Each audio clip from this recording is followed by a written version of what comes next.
it for the love, I did it for the people, I did it for us. Back on this rap-ish, I ain't even broke a sweat, homie, this practice. Pondering my next move, staring at my track list, hope I ain't miss my window. Praying like a Baptist, Seattle's own, tired of this Game of Thrones. They made a list of the best rappers and guess who wasn't on? While the disrespect continues, I'm steady packing these venues. Guess if you ain't at the table, you on the menu, and I'm that spitter, baby. They don't want you to see, but everybody's out the Capitol Hills rocking with me. Boys smoke the trays and ponder getting their life together. I'm comfortable with my role, so I'm like, whatever. I ain't got a job, but I work hard. And you don't work hard, but you got a job. The irony is I'm judged while you feel the applause. I'm slept on, that's why I had to set this alarm. My dudes is armed, I'm armed with this arm charm. Body banging like she got that cream from Barry Bonds. Yeah. I did it for the city, I did it for the love, I did it for the people, I did it for us. That Dre season is here, a real hitter with a mic, I'm everything that they fear. With that hood ain't the same, I was all on their ass, I'm level-headed. So yo, my dudes love when I spaz, and I'm so over Seattle's passive-aggressive attitude. They don't call you back, what they really saying is F you. While I'm from the same place, I move at a different pace. I prefer if you just said it to my face, damn, I did it. I did it for the city, I did it for the love, I did it for the people, I did it I hate for these us. average dudes with they average spit, writing average rhymes, knocking average chicks. The closer I get, I can feel the people starting to shift. I'm loyal to a fault, and everybody can't come with. Rap's a rich man's game, I'm only playing with change. They bang models and singers, I'm knocking my own flame, I'm different. The crowd, I move with the chosen few. Black thoughts, I could be the front man for the roots. No diamonds and gold, I'm on my sticks and stones. If we can see your panty line, you should have on a thong. My team is strong, through this fire we forged a bond. And they already know what it is when I get on. To the hearse, party like it's December 31st. When I'm on my deathbed, I probably cracking my nurse. You ain't got the bars to compete, I'm a verbal athlete. Deflating these boys so they say that I cheat. Damn, I did it. I did it for the city, I did it for the love, I did it for the people, I did it for us.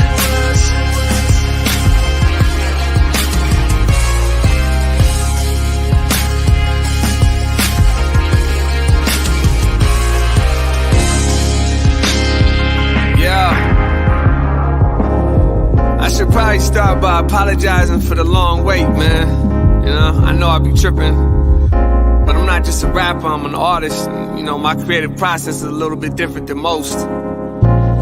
Nonetheless, I want to welcome everybody out to the Dre's Experience. I got TCF in the building. My whole camp's here with me. I got the band in here laying this cool-ass vibe. And I'm Seattle's own. Let's get into it. Well, grand rising and good morning to everybody out there. Welcome to the Morning Update Show. I'm your host, Trey Holiday, for today. And I got to tell you guys, we got an amazingly jam-packed show for you. So we're going to get right into it. But I got to give a warm welcome Wednesday to all of you out there. Love that you guys are watching. And of course, now is a perfect time for you to tag and share the stream. Please tag and share the stream with people that you feel could benefit from culturally responsive news emanating from right here in the Emerald City. Got to give a big shout out to our partners over there at the South Seattle Emerald and KBCS 91.3 over at Bellevue College. And we are keeping this message alive, you guys. We want to be sure that you guys know that there is a new resource out there for all things COVID. If you guys are looking for testing, boosters, vaccines, you guys are looking for questions to be answered, hereforuswa.org is a new website that has been launched by the Department of Health. They are really being intentional to bring messages into the Black community, again, using Black contractors, Black content creators. I mean, this is all the way Black, to be honest. They spoke to Black community. They asked them what their hesitancy needs were. Well, you know, what would people need to be safe or to feel secure in making the decision to get vaccinated, or, if they still have questions, they wanted to be able to have a one-stop shop for you guys to be able to get your questions answered using factual data. So, they said, look, we listened to community, we did focus groups. We wanted to make sure that this site was robust. So if you guys have questions, if you guys are still trying to figure out, man, I don't know, I'm still feeling some type of way, all of these variants now, the mask mandate is going to be lifted. We're seeing this happen all across the country. You guys can check out hereforuswa.org and get some information. And I keep saying this here too, because, a lot of testing sites now are doing appointments only. So be careful. Originally there was a lot of walk-up sites and drive-through sites. Now they're asking for you to get those appointments. So you guys can check out that site to learn more. And if you guys are wanting, these COVID tests to come to your house, covidtest.gov. So Amon is putting these links in the comments here for you, but you guys can also go there, register your home, and they will send 4 of them to your house. And at the beginning, they were also available at the post offices. So I think that's still an option. I know that they were there until supplies last. So you never know. I know a lot of folks are trying to make sure that they're safe. These variants are still out and about. And as we talked about this last year during the winter months, we know that the cold weather also brings about different types of illnesses and sickness. So we're dealing with a myriad of things out there when it comes to viruses. So be careful there, do what you can to make sure that your family is safe. Those resources are out there for you. And, we always love to give space and grace to those who are still hesitant. We understand it's a lot of information to try to gather and go through. I know people that are still saying, I'm sorry, Trey, all this info out there, I'm still not doing it. I don't feel safe. It doesn't feel right? Or I don't want something that is unknown in my body. And so I think that some of the things that we've been seeing is, a lot of information coming out to ensure that people are aware of how they got to this vaccine so quickly, because I think that was one of the big issues around hesitancy. So you guys got a couple of different resources right there in order for you guys to stay safe. And I'm really looking forward to this episode today. I mean, let me tell you guys, we have some amazing guests on today. Normally Wednesdays, you guys already know we're going to be hearing from a couple of our correspondents over here at Converge Media, but we have some great guests. And after this break, I get to bring in Joshua Conyers. He is an opera singer out of New York, and he's here in Seattle for the Black Opera Blue. Can't wait to dive into it with him over there at McCall Hall. So many questions swirling through my head because I love this intentionality of ensuring that Black brilliance is hitting all of these amazing stages. You guys have heard me talk about the first Black Belle, the first Black Anastasia, and Beauty and the Beast was directed by a Black director. Amazing shows that I've been able to witness because Black brilliance is thriving on stage. So I can't wait to dive into it with Joshua later on in the show. And after him, we also have Anthony and Marlie. They're going to be joining us, Traveling While Black. Can't wait to dive into it with them.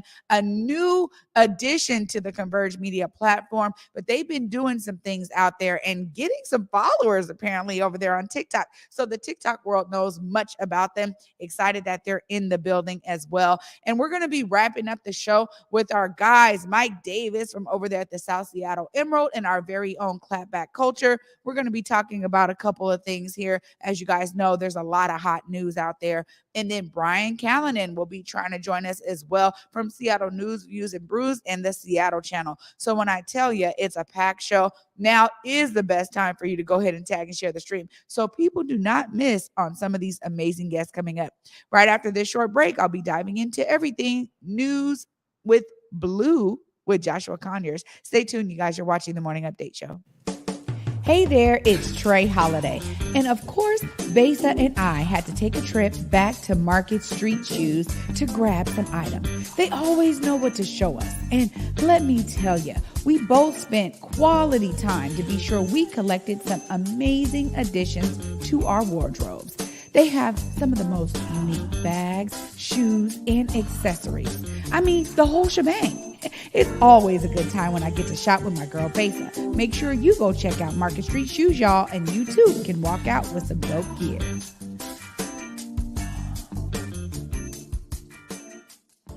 When the pandemic hit, it did affect me. As a barber, I had my own personal reasons why I didn't get vaccinated. At the time, I didn't check the actual source. I thought the vaccine was developed too fast, but I was talking to a doctor and he was telling me more about the vaccine and what it can do to protect us and our family.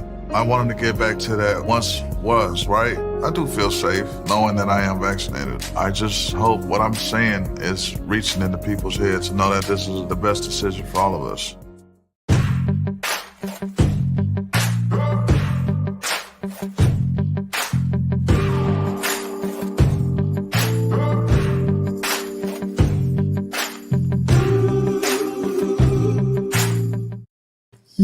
Welcome back, everybody, to the Morning Update Show. I'm your host right here, Trey Holiday. And I got to say that I'm really excited for this conversation I get to have right now. Welcome to the show, Mr. Joshua Conyers. Hi. Hey, what's up? How you doing? I'm well. And to be honest, I mean, we've already been talking a little bit before the show, but, I want the audience to get a little bit more of your background. Tell them about what got you started in opera. Ooh, I'm trying to give you a long story, short story. So, I'm a boy from the Bronx or from New York, 169th Webster Ave, Butler Housing, projects represent. My hood, my corner was kind of crazy and kind of rough. So my mom sent me and my older brother down to Virginia to stay with my grandmother for a little bit, and then so they can kind of get themselves together and then kind of move down. And, that's when I was like, I was 7th grade, figuring out who I was, about to be a teenager. And I always knew that, I love singing. So, I was at the bus stop one day and this little geeky kid, man, was like singing and stuff, just like with his headphones in. I was like, oh, man, you can sing. I sing too. And so we just started singing. We started a little boy group. I know, right? So it was like me and him, and then we started choir, and then we got another guy. And so it was 3 of us. By this time we were 8th grade. We were calling ourselves Boys in Harmony. Like it was wild. It was crazy. It was fun. But in Virginia, so we lived next to a lot of people. So like we would go to like Missy Elliott's grandma's house and sing out in front of the house, and she'd be like, "Missy ain't here," stuff like that. And my grandmother actually lived really close to Pharrell's family's house, so we would try to go out there, try to get a record deal, But we tried, didn't have a lot of success. So we all decided to do this program called the Gunner School for the Arts, and come to find out that they are doing opera there. And we're like, well, what the hell is opera, right? So I'm just like, all right, this is kind of whack. Like I'm in theory classes, music history, taking voice lessons, every week. And I'm like, man, I got to do all this just to sing. This is too much. Mm-hmm. But, after a while just doing it, I just started to slowly fall in love with it. And I go, oh, I can go to college. I can get my degrees, got my master's degree, and then I was like, oh, I can have a career, doing it. So, I just gave it my all, and now I'm in Seattle, man. I'm, in the big leagues at Seattle Opera. So I'm excited. I'm just happy that I found it. It changed my life, and, I get to do what I love every day. So. Well, this is really interesting because I think I've never actually been able to interview an opera singer. There's amazing opera singer that comes from the Central District, and so a lot of Black community is like let's big her up. But I gotta ask. I mean, this is something that they have to be able to recognize your talent. How do you get in? I mean, is this like an audition process? Oh, yes. Where you're just like, okay, hey, they're doing open call and you just show up. How does it work? So, there's stages to it, right? So, college level, they kind of give you like your repertoire list and you audition. They say, oh, have 3 songs, that you'll do. And then some might be, one from an opera, stuff like that. And you have to learn them, go through them with your teacher, make sure you know the languages, because they want you to sing in different languages. The opera that we're doing is in English, but like we have to learn German, Italian, Russian, Spanish, like we're doing it all. So like you start with those like prerequisites, when you're in college, and then we have another step after college called young artist programs, where there's anybody between 21 to 35 who, trying to make that next step into being a full-blown professional. So, you audition for those. We call them like your 5 songs, your 5 arias, in like 3 to 4 different languages. and you go out and you just, you audition, and, you send in usually an audition tape, and they'll hear it, and then they invite you to an audition. And then once you get past that phase, if you become a young artist, some people don't do that route. Then you just start auditioning for opera companies. So like I auditioned for Seattle Opera in 2017, right? And then I'm working for the first time 2022. So you see like the process. So, audition, they want, okay, I was young, pretty young. I was around 25, 26 at the time. So they're like, okay, we like who you are. All right, let's see how far you go. So I started doing some other young artist programs, working, all across the East Coast, from Florida all the way up to Boston. And then they're like, okay, all right, we see you. All right, why don't you come over here to Seattle?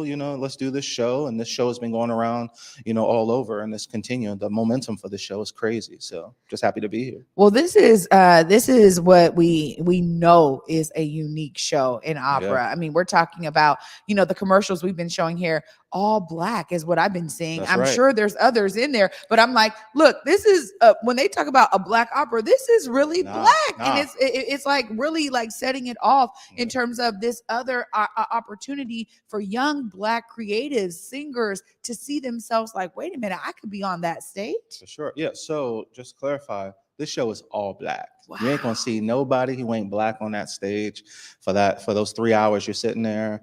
It's all Black. It was even intentional that we made sure, because a lot of times it's hard to find people Black people to move sets and different things like that. And so when they couldn't hire enough Black people to do that, they put it on us. They say, you know what, we want to make sure that this show stays Black, even when it comes to moving sets. So I'm out there helping, moving, pushing tables, moving chairs, all of that. So just to make sure that we keep this opera as Black as possible, which is 100% Black. Oh my gosh. Yeah. This is really amazing. And I know we have a great clip. I'm gonna let you tell us about it after we kind of showcase to the audience some of your talent.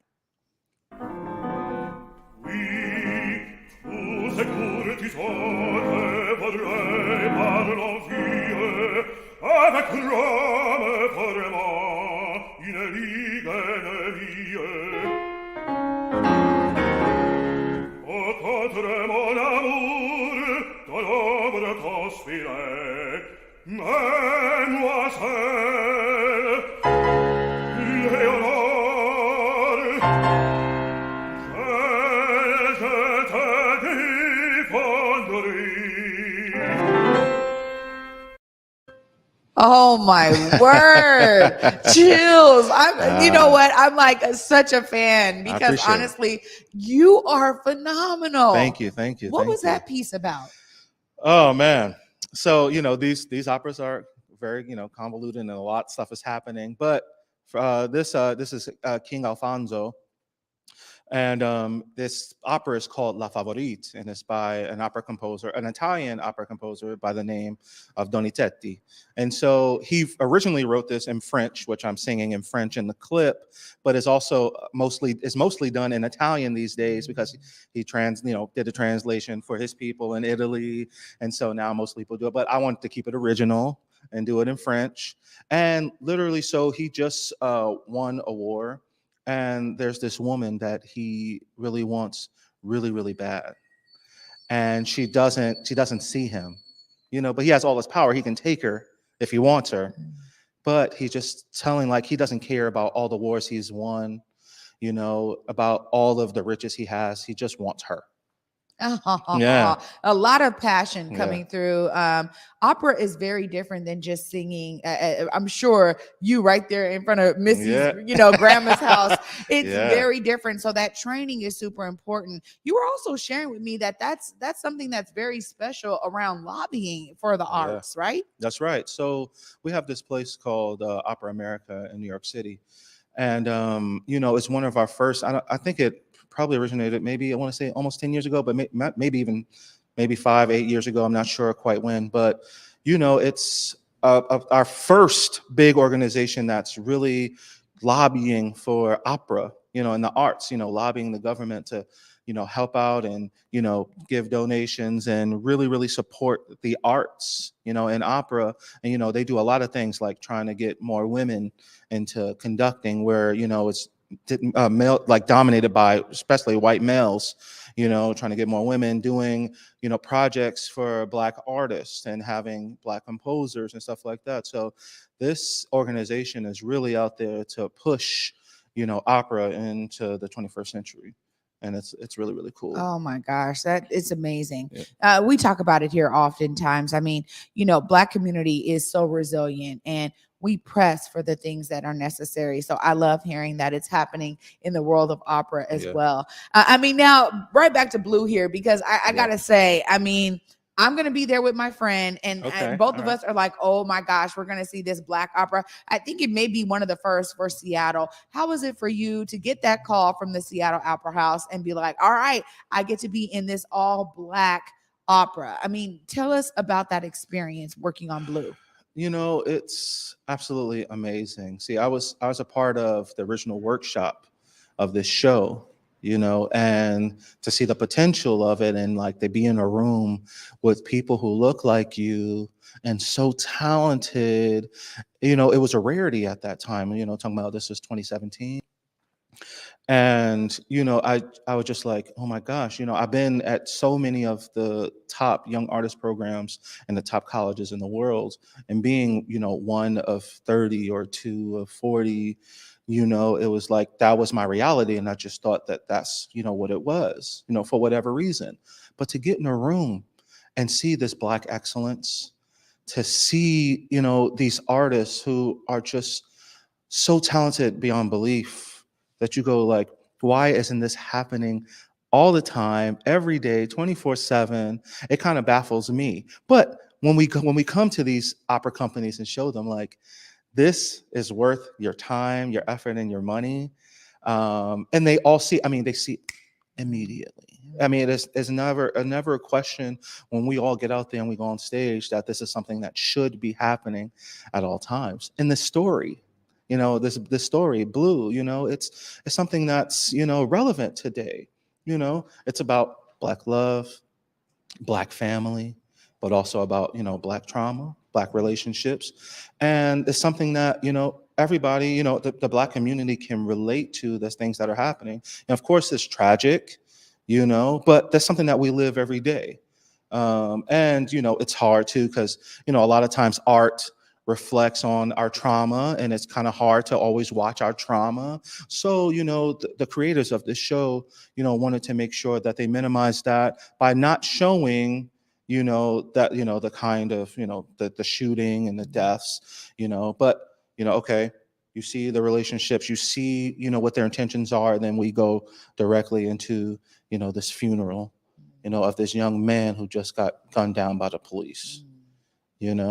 And it still hits you to your core, because we all know what it's like. I'm from like I said, I'm from the Bronx.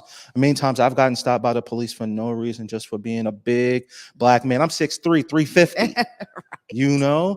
And that people like, I'm really nice. I'm a teddy bear, and people can look at me and see an intimidating man, just because of my skin and because of my, the way I look, and it's not right. But, we have to, that's what art does. Art is supposed to be provoking, and a lot of times people are like, it's like you have to see to believe. That's how some people are. So we're going to show you, this is what happens on a regular basis in our reality, in our lives. What you're seeing is real life. And so hopefully it's tangible enough for people who are not in our community to see it, understand it, and to realize, wow, I can't believe people go through that. And I need to, do something about this. I need to use my resources to make sure that these things don't happen. This is why we tell our history. I'm telling you, everything about this from the beginning, as soon as I saw it, because I was just at McCall Hall for Romeo and Juliet, and I saw the poster for this, and I was like, that's all black people. I literally, I looked at my friend that was there with me and I said, wait a minute. I said, this looks like this is all black folks because they're all on the poster. Mm-hmm. And I'm like, oh, immediately, you know, as soon as we got the opportunity to bring you here to the Black Media Matters studios right here at Converge Media, I said, no, we need to make sure that we are interviewing you and that we are telling this story. What can folks expect? Because you're saying, look, this is going to be a great show. Yeah. We want to make sure that this audience knows why they need to be there. Yeah, well, this show is so much fun. You see the love, you see the excitement, you see girlfriends together hanging out. You see what black women do together. You see what black men at a bar hang out and do with each other and talk and watch sports. But then you also get to see what families do. Like, you know, at the end, you get to see about like our foods and about, you know, like the kind of our traditions that we have as black families. But then you also get to see the trauma that we get to go through. So you get to see everything. This is not just about, you know, police shooting and killing black people. Right. Yes, that's a part of the story, but this is about black lives and how we matter and how our stories matter and how much love is you going to see on that stage. So, I mean, it's something that you just can't miss. You know what? I definitely won't be missing it. For sure. And before we let you go, how can folks follow you? I mean, you know, tell us, we know that you guys can get the tickets right there at McCall Hall. It's going to be opening on the 26th, correct? That's right. Okay. So it's going to be opening on the 26th. And we actually are doing a ticket giveaway. So I want to make sure I make mention of that while I have Joshua on this set right here. If you guys are looking to attend Blue, make sure you guys email BESA, BESA at whereweconverge.com. Clearly, Joshua just told you all the reasons why you need to be there. If people want to follow you and catch up with you and how you're doing different shows, look right there and let them know how. All right. So listen, if you want to follow me, go to my website, www.joshuaconyers.com. If you want to, you know, come on Facebook page, Joshua Conyers Baritone, my Instagram page, Joshua Conyers Baritone. Check me out. You know, follow me, follow my story. I'm going to be all over the place. I'm going to be in Michigan doing another black opera called The Life and Times of Malcolm X. Wow. So y'all can't miss that. Y'all in Michigan, come see it. It's also coming. Well, I can't say that yet because it hasn't been announced. So I'm not going to even say that. But it's also going to be in Omaha. So like these shows are happening. Also, Blue is also happening international. It's going overseas. So it's going to Amsterdam and then it's going to London. So, you know, check it out, man. Black opera, black stories are happening everywhere. So follow me. Wow. Joshua, thank you so much for being here. I mean, this was truly inspiring. Thank you. And I appreciate you for not just being a black opera singer, but for taking it to the next level in terms of really pushing the culture forward in the opera world. We appreciate you for everything you're doing. Well, thank you. I'm glad to be here. Black Media Matters.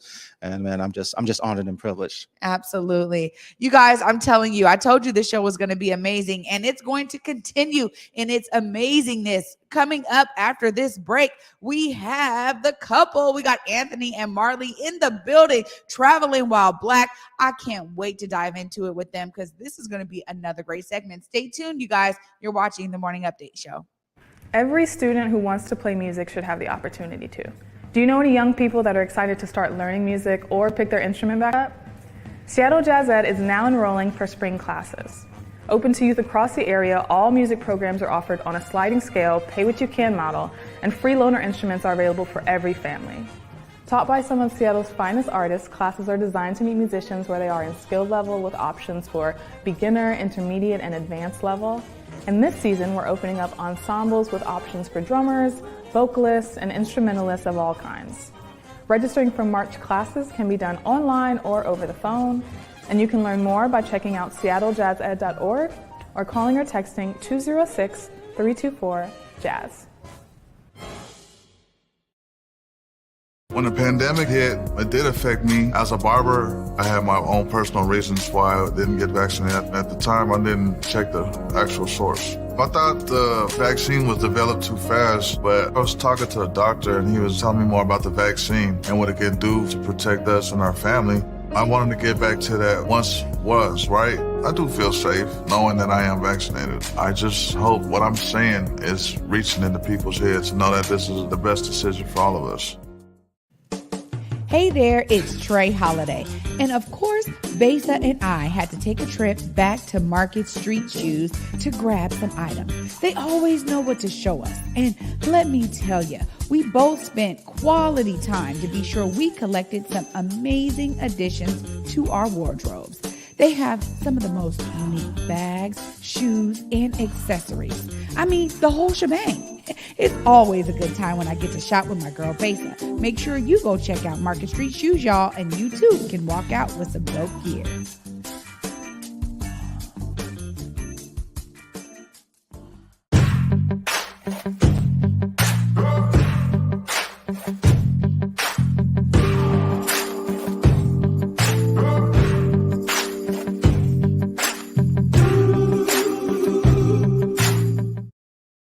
Okay, welcome everybody. We're already getting started. Welcome back to the Morning Update Show. I'm your host, Trey Holiday. And joining me right now is the couple, the duo, traveling while black. I got Anthony and Marlie in the building. What's up, you guys? Hey, Hello. what's up? What's up? Oh my gosh, this is exciting because we talk about travel all the time right here on Converge Media. But welcome to the Black Media Matters Studios. Wow. Thank you. Thank you for having us. We have to say that this is like a dream for us because we love Converge, and we even said like one day we want to be on it, and now here we are. It's wild. Yeah, it's pretty dope. Well, you know what? You guys are doing some phenomenal work, and honestly, your story says it all. Let's make sure that the audience understands what brought you to Seattle and why you guys said you guys needed to do a platform like this. Well, what brought us to Seattle was for Anthony's job. So we got up here in, it was May of 2019, and we were kind of doing some things in the summer. And around October, we stopped having family and friends visit us. And we were like, okay, we need to get out and explore this new area. But we were kind of nervous. We were like, where are the Black people and where will we feel most comfortable going? And no matter how much we Googled it, researched it, we really couldn't find that information. So we said, why don't we be that resource for others? Kind of in that It's necessary. Go ahead, Anthony. Yeah, no, I was just gonna say that we were really inspired by sort of like the green books. At the time we was asking those questions, we were like, man, wouldn't it be awesome to have like a green book of today? And so so we started. You know, it is necessary. And especially for a place like Seattle, because we have so many people that move here from different states, different places across the world. I mean, there is a robust nature of jobs here. And when you're in certain markets, it brings about people from all over, and particularly Black folks. And, you know, I've talked to folks over at Microsoft, Google. I mean, they talk about retention oftentimes when it comes to Black staff, because ultimately, you know, if people don't feel that there's a thriving culture here for them, if they don't know where to go get their hair done, get their nails done, go to the barber shop, like where can I find, if I just want some soul food, like back home, you know, there's all these things that are real and they're about daily life experiences for folks. So you guys have been traveling all throughout Seattle. Tell us about some of the spots you guys have hit. Oh, wow. So right now we have about 86 episodes. So we've been to a lot of places, and we know there's so much more to see. So much more. Probably some of our favorite would definitely have to be sort of places in the city. The Space Needle, kind of cool, iconic spot that we checked out. Let's say Anthony loves museums. I'm getting better at the museums for myself, but we love the Mohai, Mopop. Just those are cool places to go, like on the weekends when you're just like sitting around. We liked Ocean Shores. It was nice. You know, we're from Missouri, so in the Midwest, there's no oceans, there's no beaches. So it was nice just being able to go to the ocean, drive on the beach. So it was really cool and interesting. Where else? It's been so many. Definitely Ocean Shores was a favorite. Done like some hiking. Mount Rainier. We want to go back up there. The first time we went there, we didn't dress appropriately, so that's our big West Side coming out. So we had to turn around. But we didn't know there was be snow in November. I don't know why we didn't realize that, but that was really fun. The little islands like Bainbridge, Vashon Island, those are really cool to check out also. Well, it's a great thing that you guys can be like, look, where we're from, there's not a lot of water. And then you guys come to a place where there's water all over the place, honestly. And, I'm always talking about how beautiful Seattle is from a standpoint of like a filmmaker, right? My mind always goes to film, and I see pictures and everything around us. And the fact that we have so much beautiful scenery that doesn't get captured for major motion pictures, ultimately, I think is a disservice to the entire industry. So I love that you guys are showcasing this. And we're going to set this up real quick because you guys also just recently went to a Kraken game. We're going to just show this clip and let you guys talk about it right after. Welcome to Traveling While Black in Seattle.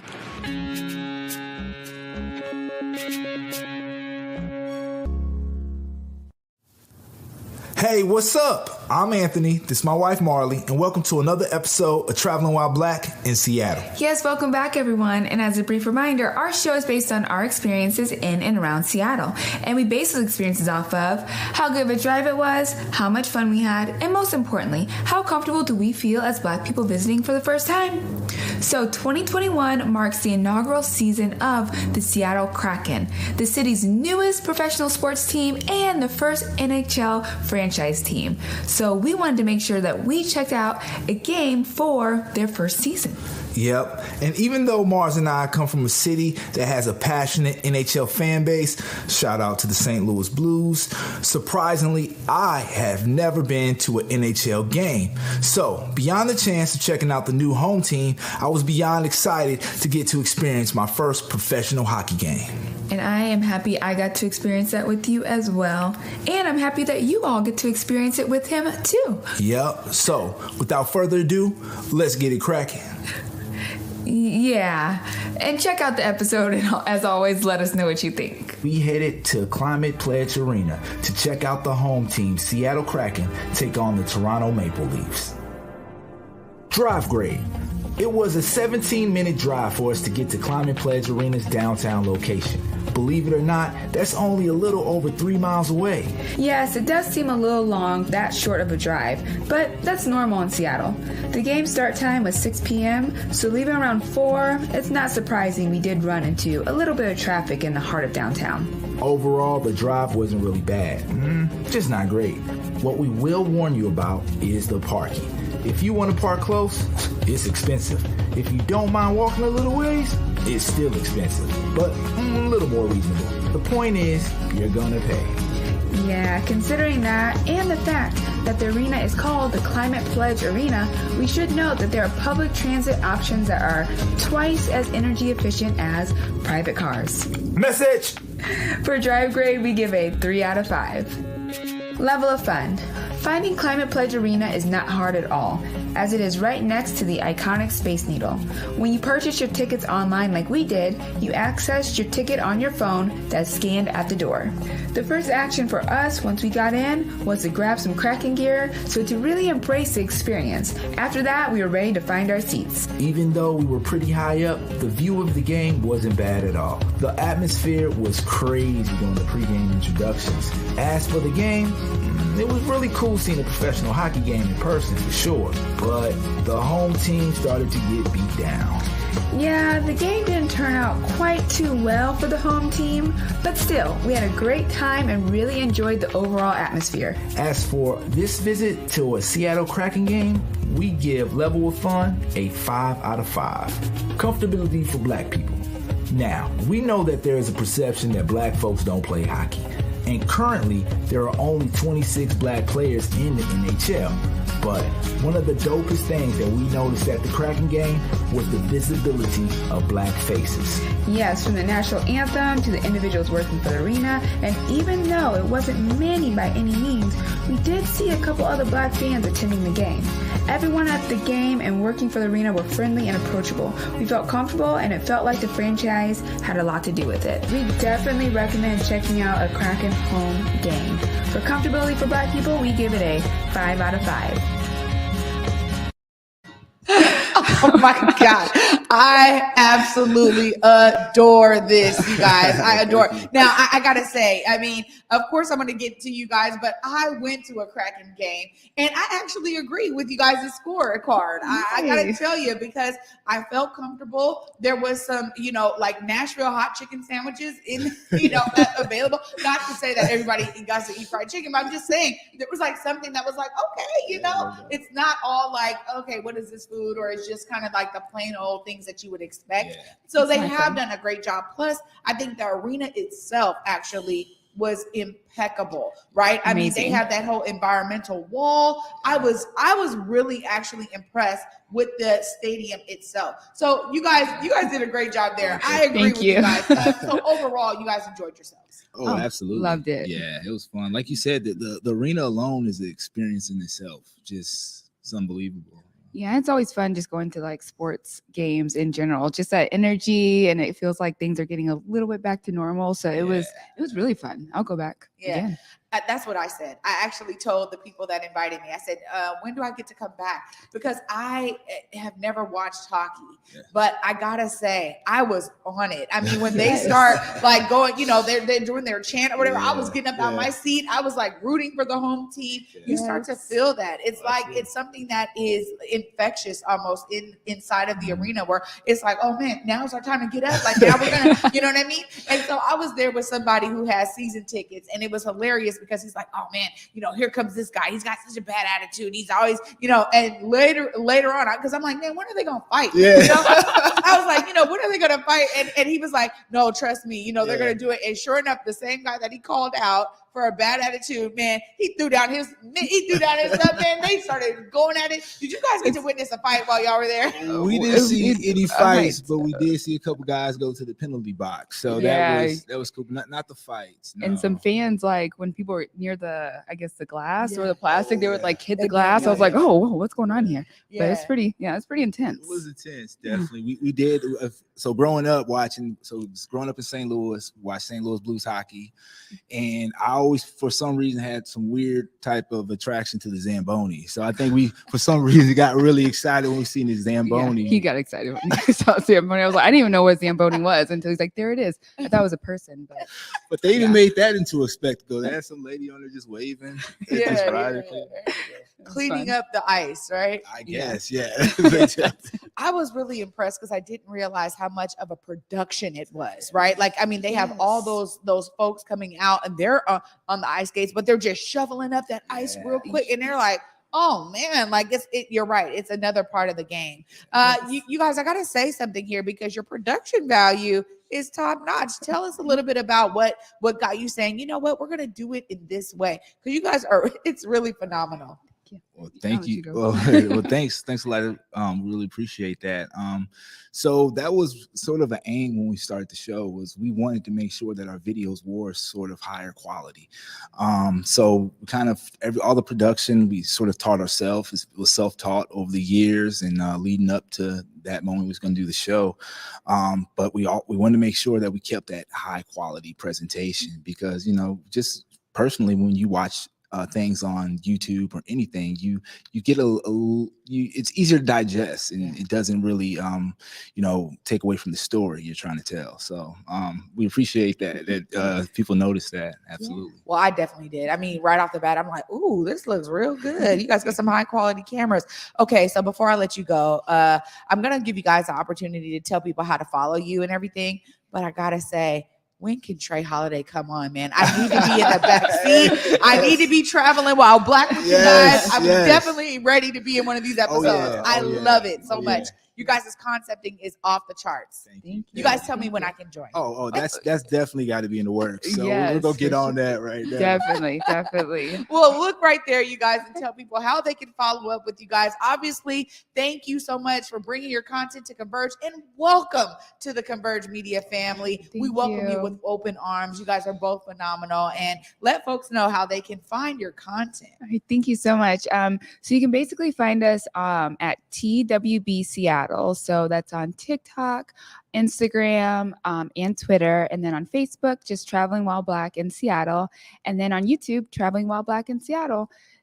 I think that's And actually starting pretty soon, you can find our older episodes right here on Converge. So that's going to be something new for us too. Yeah. So the newer episodes, definitely you can check out YouTube. The older ones you found right here on Converge. We get to go through the 86. I mean, you guys are kicking it up a notch. I can't believe And it. thank you so much for what you're doing. As a Seattleite myself, I gotta tell you that you guys are really setting the bar and setting the tone for people to understand we have a lot of great things to experience here throughout the city. And there's things in South King County too. We may have to hit it up. I mean, there's this whole platform. I'm over here and I'm like, I love this. Omari was showing me this scorecard piece and I was just like, they are hitting the mark. They are hitting. Thank you guys so much. Anthony, Marlie, thank you so much for being with me today. Thank you so much for having us. Oh my gosh.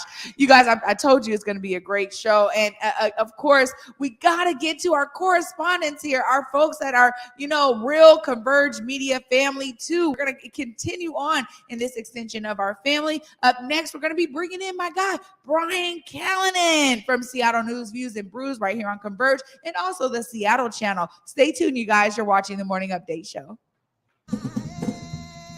In the depths of Belize, the travelers come across the waters, harvesting with their hands, learning of resilience rooted deep in the lands, culture thriving like a fire ablaze, sizzling with a pop and a chop, sharing its ways. Knowledge simmers and grinds into the hearts and minds, cutting away from the surface stories and colonial lies, boiling it down, breaking its shell as the truth pours out and gets plated collectively with love, spooned into bowls, feeding the soul. Garifuna, alive and strong at Palmetto Grove. Hey there, it's Trey Holiday. And of course, Besa and I had to take a trip back to Market Street Shoes to grab some items. They always know what to show us. And let me tell you, we both spent quality time to be sure we collected some amazing additions to our wardrobes. They have some of the most unique bags, shoes, and accessories. I mean, the whole shebang. It's always a good time when I get to shop with my girl Besa. Make sure you go check out Market Street Shoes, y'all, and you too can walk out with some dope gear.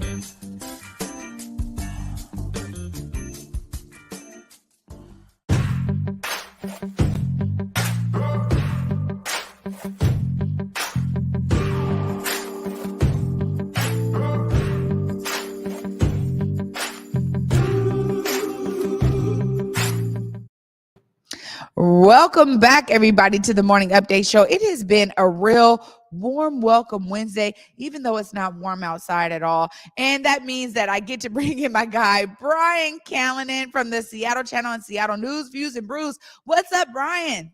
I am here and in the booth of truth once again, and great to be with you, Trey. And awesome to see you brought in Anthony and Marlie. I did a story with them on the Seattle channel a little while ago. They are super cool people. It's good to see them again. Yeah, super cool. And now a new addition to the Converge Media For family. sure. Yeah. So Good glad part of the that family. they are here. Yeah. Yeah. So, Brian, I mean, always, you got a lot of things kicking up. I want to throw it right to you, man. What's going down this week in the Seattle News, Views, and Brews world? Yeah, on the podcast tonight at 7 o'clock on Converge, we're talking about a number of different things. I'm with my co-host, David Croman from the Seattle Times. We're talking about a few big issues, including a big one that we heard some news from the Seattle City Council yesterday. And this is the eviction moratorium. As we talked about last week, Trey, this is a situation where Mayor Harold has said, we're ending this at the end of the month of February. The council's like, well, wait a minute, can we extend this a little bit further? Maybe take this to the end of April. They talked about that at their meeting yesterday, but they decided not to end up doing that. So there's a lot of talk about this. It was a split vote among the council here, but basically they've said, we're going to end it here. The city has said, we're going to end it here at the end of February. And then all these other different issues kind of come to play here. There are some different ways that people can access help. There's $25 million set aside by the Seattle Office of Housing, so that's available to people.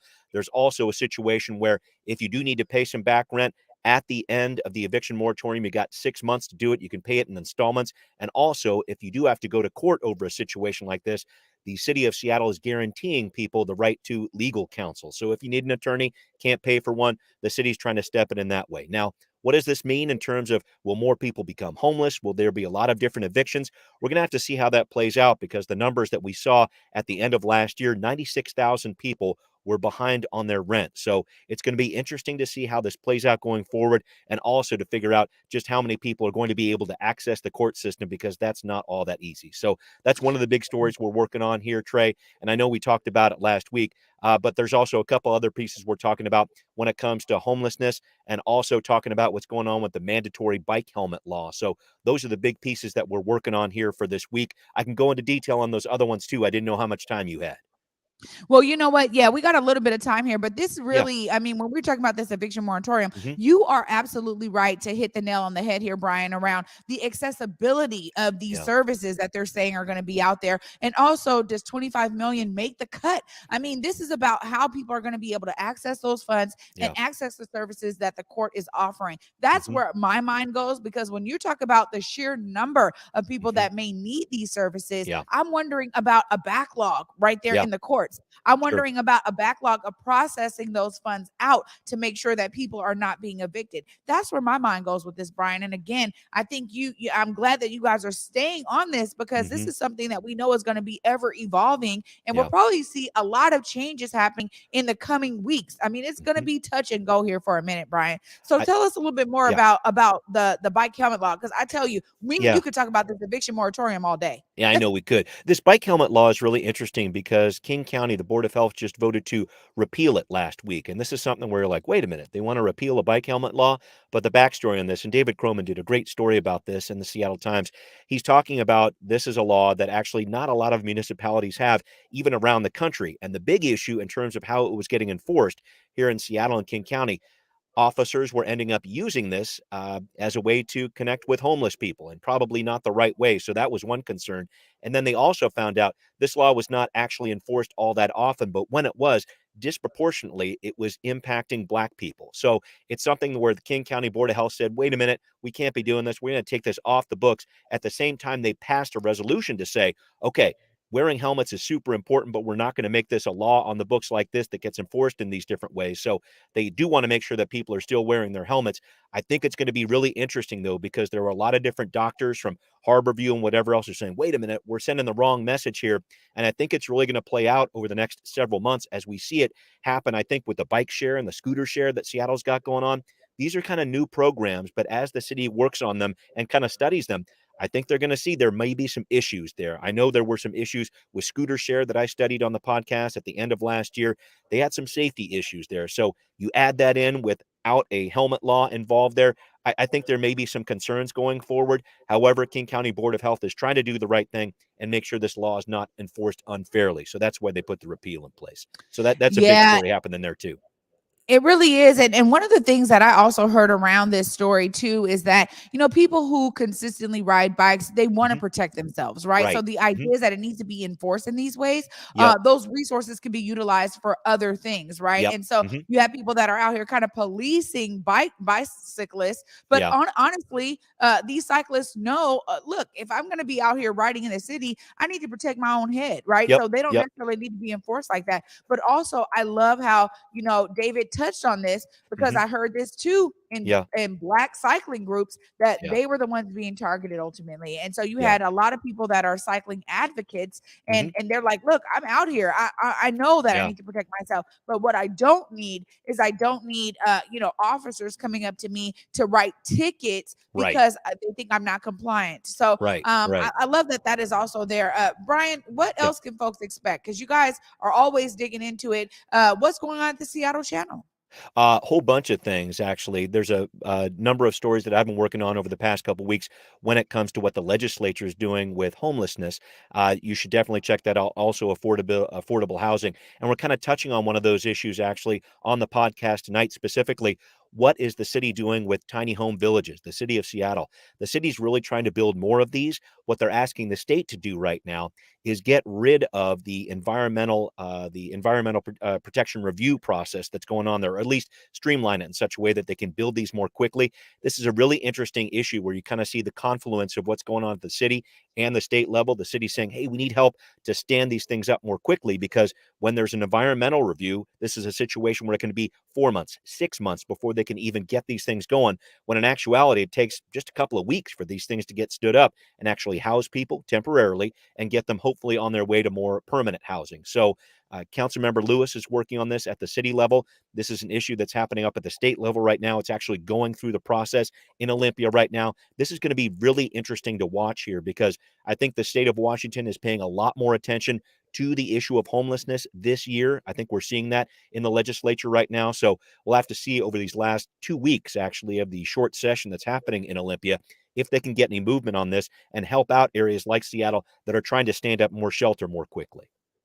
Yeah, absolutely. And I know Lehigh Low Income Housing Institute has been a major player here. I think this is also an opportunity for others to really add to the space when it comes to tiny home villages. Man, Brian, as always, you guys got a lot going on. Appreciate you joining us from the booth of truth, the truth booth. I mean, you always got it going on over there. Thank you so much for joining us today. And again, let people know where they can check out Seattle News, Views, and Brews. Yep, you can check it out tonight on Converge at 7 o'clock. Also, follow me on Twitter, Callanan Seattle, and make sure you check us out on Patreon, Seattle News, Views, and Brews. Thanks, Trey. Absolutely. Thanks so much, Brian. Well, there we have it. A great catch up in there with our guy, Brian. And after this break, we get to do another quick check-in with our guy, Mike Davis from the South Seattle Emerald and our very own clapback culture. Stay tuned, you guys. You're watching the Morning Update Show. Hey guys, Besa Gordon here with some much needed information about what's happening in our communities when it comes to COVID-19 in 2022. Omicron is actually the latest COVID-19 variant and honestly is hitting our local communities and hospitals pretty hard. You can help out by 1, making sure you are vaccinated, 2, making sure you have your booster, and 3, simply masking up. As we learn more about COVID-19, we're also learning more about how the vaccine works best. A booster shot 2 to 5 months after your COVID-19 vaccine significantly improves protection against COVID and its many variants. If you need a COVID-19 vaccine or a booster, there are free options for transportation and childcare that are available. To learn more about all of your options and where you can get your booster shot, go to kingcounty.gov/COVID/vaccine.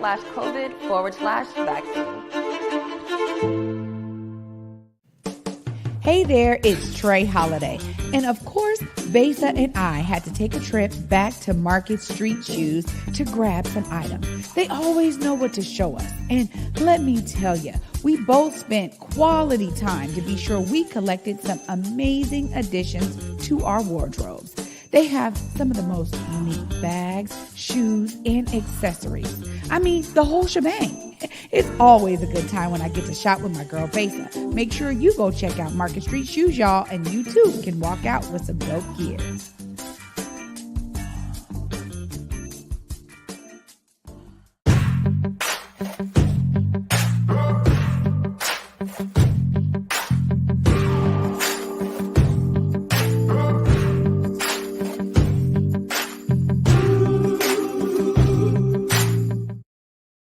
Welcome back to the Morning Update Show. And I get to bring in my guy, my brother from another mother, Mike Davis. What's up, Mike? Trey, good morning. How you doing? I'm doing well, my friend. I'm doing well. And you know what? We're going to kick this off because we got a couple minutes here, but it looks like there was a verdict. Let's go ahead and roll this clip in the Ahmaud Arbery case.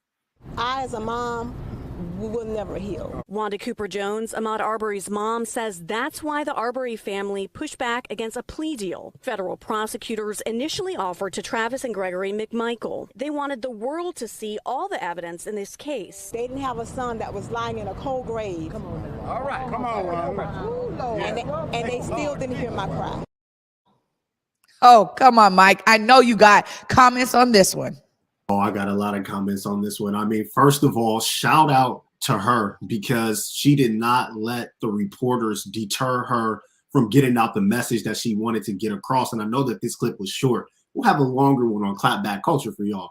But I mean, what she's really getting at is, I mean, the Department of Justice tried to cut a deal with the McMichaels that not only were going to allow them to do their time in a nice and cushy federal prison of their choosing, but it was also going to make it so that we wouldn't get all of this evidence and get all of the proof that we've seen. I mean, we saw text messages. We got anecdotes from people who knew the McMichaels and who knew Roddy Bryant.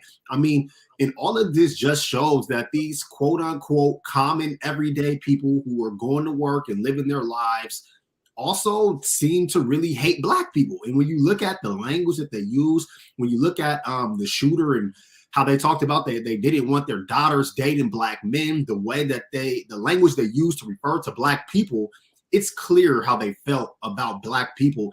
And it's good to bring this to the light. So when you got neighbors that are like the McMichaels, you got neighbors that are like Roddy Bryant, and you're hearing them and they're talking about Black people in this way to you, just know what they're capable of. Know that those words aren't just empty. Know that these guys who people probably wouldn't have thought would do something like this hunted that Black boy down and killed him. And we had all of these red flags about how they felt about Black people leading up to this incident.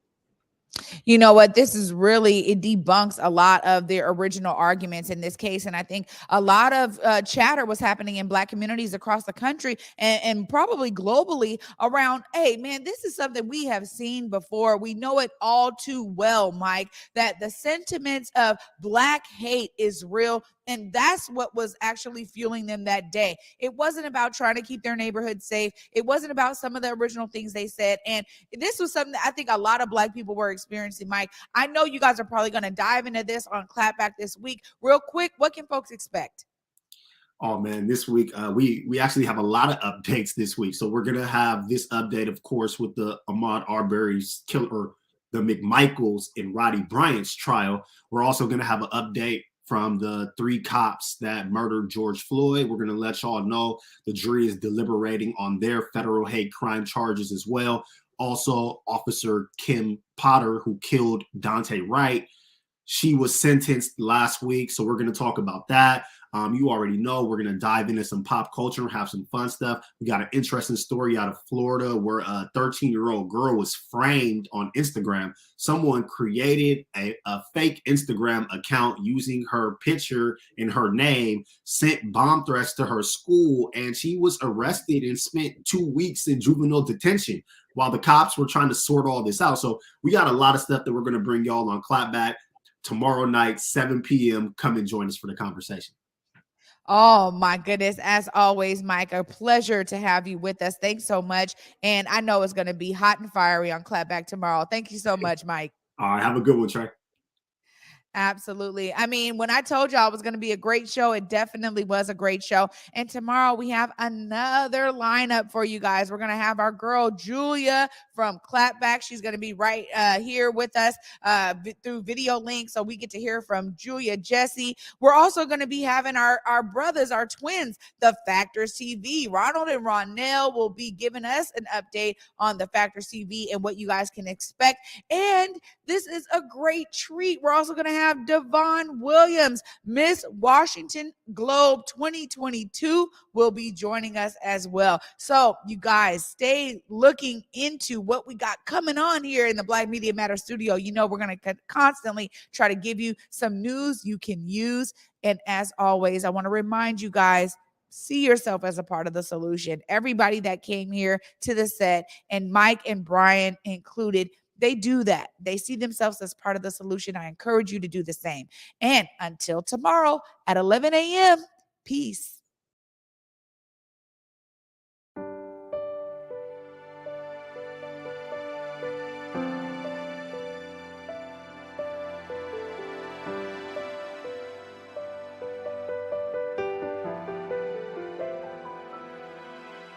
What do I see through a lens of fear?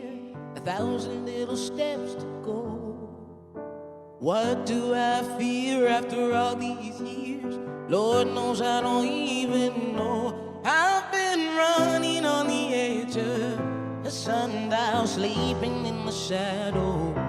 I've been begging you to see me, then hiding beyond the unreachable. Looking out left on a right-hand turn, just trying to make a deal.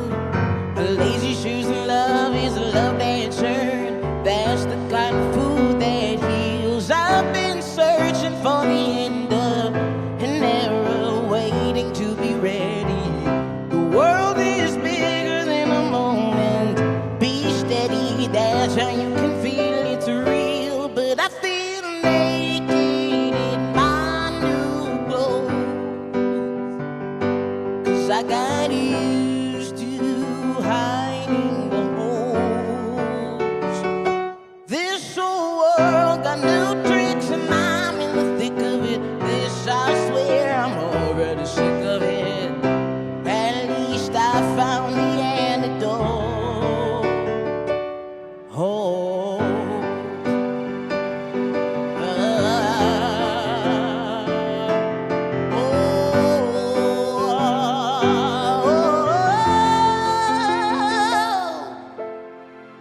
I know no one is a shadow.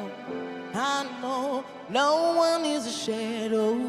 I know no one is a shadow. I know no one is a shadow. I know no one is a shadow. I know no one is a shadow. I know no one is a shadow. I know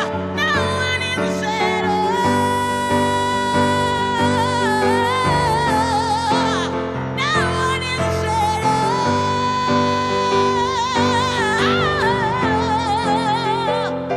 But I've been naked in my new clothes, 'cause I got